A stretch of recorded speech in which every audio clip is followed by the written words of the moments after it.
One moment of patience may ward off great disaster.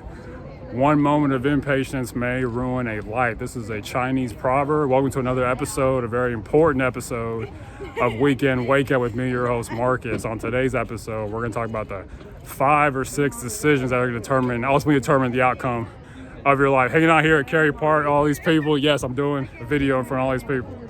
Can't care what people think, gotta live your life, all right?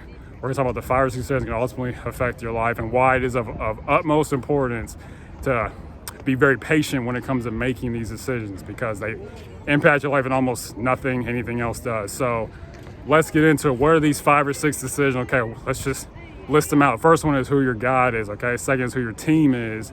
Third is who you end up marrying. Fourth is your overall philosophy of life. Fifth is your vocation. And sixth is how you approach your health. Now, why is it 5 or 6?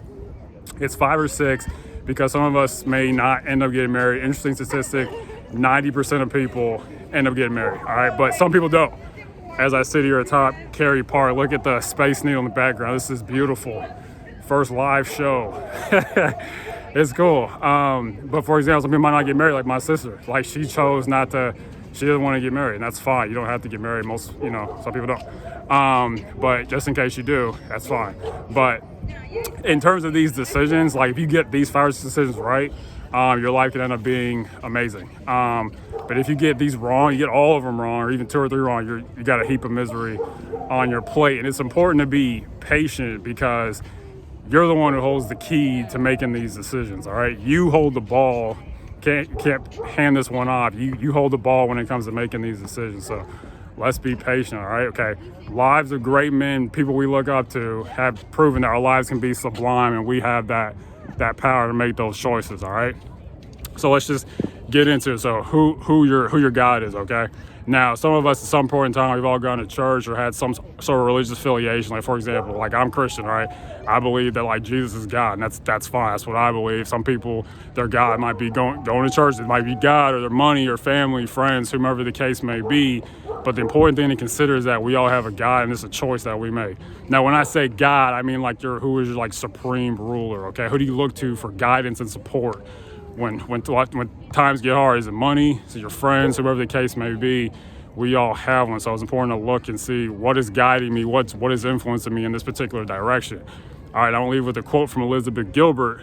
She wrote the book Eat, Pray, Love, which became a famous book and memoir and the movie featuring Julia Roberts. And she said, "Look for God, suggests my guru. Look for God like a man with his head on fire looks for water," okay? It matters. Now, next, we want to talk about who your team is. All right, now, a lot of us know that life is a team sport, but a lot of us, myself included, don't approach it that way. As long as someone is friendly or nice, we allow them to drift into our lives, and that can end up being disastrous. Having the right people in our lives can be the difference, can make all the difference in our lives and who we end up in, how our life plays out and who we end up becoming. All right, a lot of us really, if you think about it, should approach our lives like the NFL, MLB, or NBA drafts players. They try to find the best person based on their particular objectives and what they're trying to accomplish, and they do a lot of due diligence, a lot of research into what this person is doing, okay? Because who you hang around determines your life, all right? I'm gonna say this again, who you hang around determines your life, all right? Let's choose the right people and go up, and let's make other people's lives better. Next is who you marry. This is the most exciting. Everyone's wondering who's with who's breaking up with who's getting together. How can I get this guy to like me, this girl to like me? It happens all the time. And who you marry has an incredible effect on how you view life and holds the key for endless happiness or hell in your life for you. Okay, ask anybody who's married if they face this and what the end result has been. A lot of people half get it right, half don't, based on statistics. And it's interesting about being married that it's the second biggest financial decision that you'll ever make in your life, okay, in terms of all the stuff you incur and stuff. So really think about who you marry. Like, it really, really, really matters, okay? So let's think about that as we go and approach it. This is a big one. And I've seen a lot of people make emotional decisions when it comes to this. Like, how does this person make me feel? You got to think, what is this person going to affect my life 10, 15 years down the road?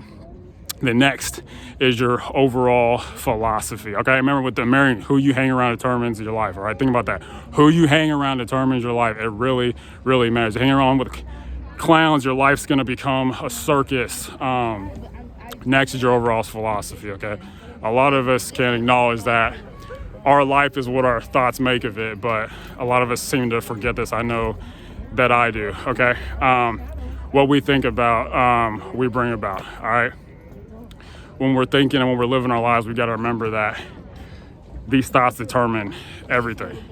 All right, the way we see life depends on how life kind of sees us, and it all starts with your thoughts. All right, so let's control those thoughts and make them to what we want them to be. The next is your vocation. What are you gonna do all day? What's your job? Sadly, a lot of us, we don't like our jobs. I saw somewhere like 90% of people are like actively, or 80% of people are actively disengaged when it comes to work. And so let's think about that, not be impulsive when it comes to choosing what we're gonna do. There's over 200,000 different vocations. If you haven't found the right one, if you keep searching, you'll find it. Okay, it is definitely, it's there. All right, and your overall philosophy is how you mentally approach life. It's what you think life is about. That is what your philosophy is, and it's always changing based on new information coming in. Basically, even what I'm saying right now, it's approaching. It's affecting your worldview. And a good piece of information I want to add to you is, don't partake in anything that impoverishes you or imprisons you. Okay, stay away from anything that impoverishes you or imprisons you. Okay, next is your health. Okay, your health is something we kind of don't think about until it's threatened. Okay, but a lot of us, we got to be reminded that we only have one body to live in. It's one temple to live in. Okay, so let's be smart about how we do it. And I want to leave you with this quote from an Arabian proverb. It says, "He who has health has hope, and he who has hope has everything." Okay, that's important. Remember, you got to be healthy to be able to do anything. Health is wealth. All right, you can't get anything in your life until you're healthy. All right, now in closing, as in football, it's football season. 5 or 6 decisions are going to determine how your life ultimately plays out. Okay, let's go through them again. All right, it's who your God is, who your team is, who's on your team, who you marry, your overall philosophy, your vocation, how you review your health. Okay, these are vital. All right, now these are big, big, big decisions, like Mount Everest big, Atlantic Ocean big. Let's take the time to be patient when making these choices, because it's going to affect the quality of our life. All right, you decide what happens. All right, you hold the ball. You can do it. Be patient. Don't be super fast in making these decisions. Take some time to think.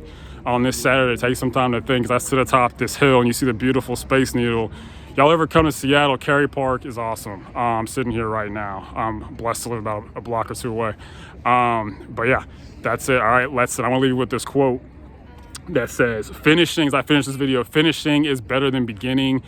Patience is better than pride. All right, think about how you can apply and think about these 5 or 6 decisions in your life. Okay, have I made any of these decisions? Like, who's on my team? Who is my guy? What's my philosophy? How can I refine it? Okay, you can do this. You can make your life beautiful. My life's beautiful right now. I sit atop this park. This park is beautiful. You can make your life that way. It's up to you and how you choose it. And in closing, if you enjoyed this video, please share it with your friends and family. I post videos every Monday, Wednesday, and Saturday on my respective channels. And lastly, unsuccessful people make decisions based on their current situation. Successful people make decisions based on where they want to be. Okay, make decisions based on where you want to be. Make your life beautiful. It's up to you. You got 5 or 6 decisions. All right, the time's coming in the game where you're going to have to make a decision and throw the ball. All right, 5 or 6. All right, let's get these right. You can do them. Let's get them right. It's up to us. Okay.